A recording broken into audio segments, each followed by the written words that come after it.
A well-edited closet is the foundation to effortless style.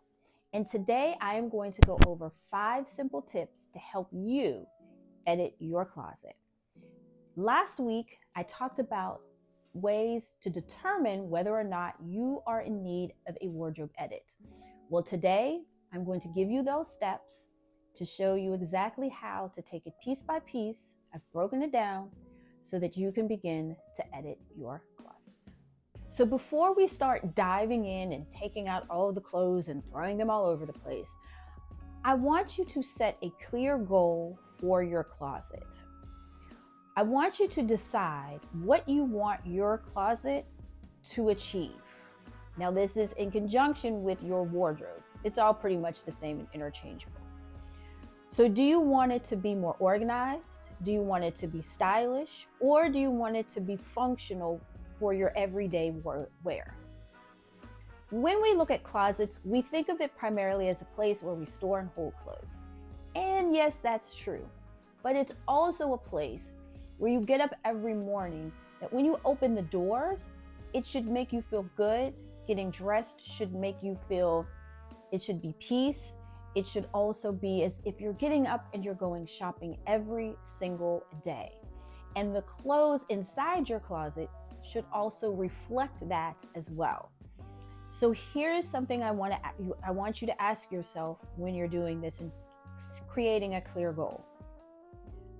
Does my wardrobe align with who I am and where I am headed?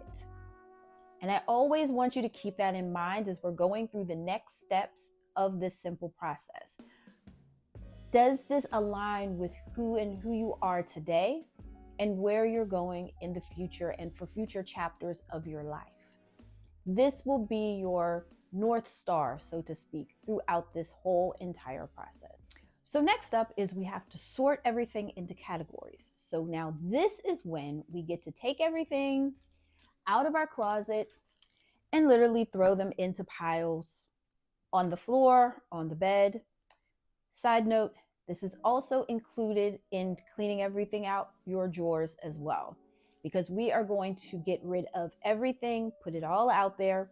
And I want you to create 3 piles: your keep, your donate, and your trash piles. You want to be honest with yourself of what you actually wear. If you haven't worn anything in 6 months to a year, throw it to the side. If they have price tags on them, get rid of them. If you need help with this, ask yourself this question. If I saw this piece in the store today, would I buy it? If your answer is no, or maybe, or possibly, put it in the donate or trash pile. We don't want any maybes.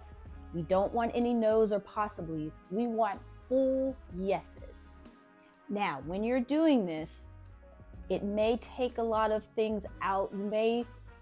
You'll begin to really see and remember what I told you to do in the last question before is, does this piece align with my goals? If it does not, you also want to toss it to either the donate or the trash piles. This leads us into evaluating each piece. Now, I know we started off with, in the last 12 months, if I haven't worn anything or if it has price tags on them, those literally will go to the trash or the donate pile.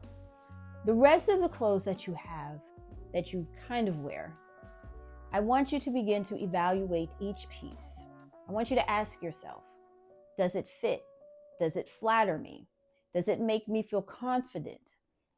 Does it reflect who I am right now today or where I am going? If it doesn't check any of those boxes, you need to put those pieces also in the donate or trash pile. When you're looking at this, I want you to also try things on as you're evaluating the pieces. Shocking, crazy, I know. But guess what? It'll tell you if it fits. It'll tell you if it looks flattering on you or not, because some things might be too big, too small, they might be snug. The color might not look great anymore. So I want you to take your time with the evaluation piece. And what you'll see is that your trash and your donate piles may get a little bit larger, but that's okay. Because what we're doing is we are going out with the old, because at some point we are going to usher in the new and create and develop and build a wardrobe that aligns with you and your goals.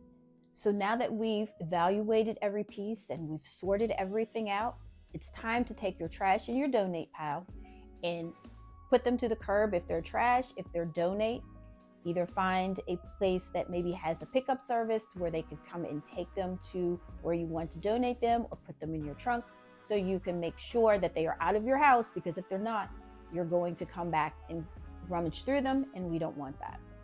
So now what we're going to do is organize by category and color.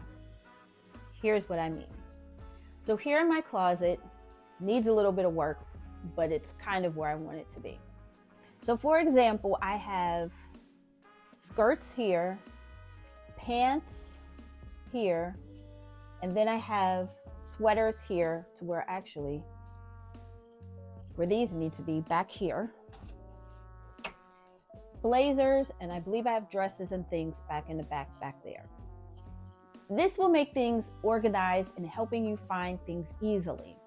Do you necessarily have to do it by color?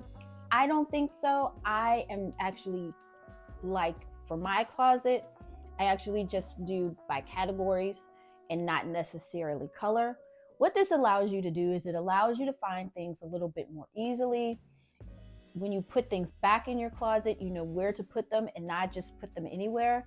And it kind of helps you rotate through your clothes that you currently have to make it easier for getting dressed. So be sure when you're putting everything back that you at least at a minimum put them back in and categorize them. And then once you categorize them and you do want them to be color coordinated, then you can go back in and color coordinate it to your liking. Now that you have everything back in your closet, now you can create a wish list for missing pieces. So if you're missing what we call your essential pieces, or I like to call this particular portion, starting with your corporate wardrobe or your corporate capsule wardrobe, which should only be about 15%. Your capsule wardrobe should be 15% of your entire wardrobe. I want you to start there first, because these pieces, along with the pieces that you have in your closet that are still remaining, you're able to mix and match them together to see and create new outfits, to see what you like to what you don't like. So this is sort of like you're creating a wish list that you're going to put into your closet. And then once you begin to add those pieces, you'll be able to actually experiment a little bit more with what you actually have. Side note, I also want you to experiment with what you have at the same time. I want you to come in here and I want you to try either, we'll just use this as an example, this green skirt that I have here, and maybe this gray long cardigan that I have here. This will help get your juices flowing to also help you figure out what it is you actually need and to add it to your wish list. So I hope you enjoyed today's video, and if you are ready to elevate and edit your wardrobe, in my description box, I have created the Elevate Your Wardrobe in a Weekend. So be sure to grab that. It will give you simple, practical tips that will help you elevate your wardrobe in a weekend so that you can have an effortlessly styled closet that reflects who you actually are now and moving forward to in the future. Because I want you to remember that a well-edited closet is the key and the foundation to your effortless style.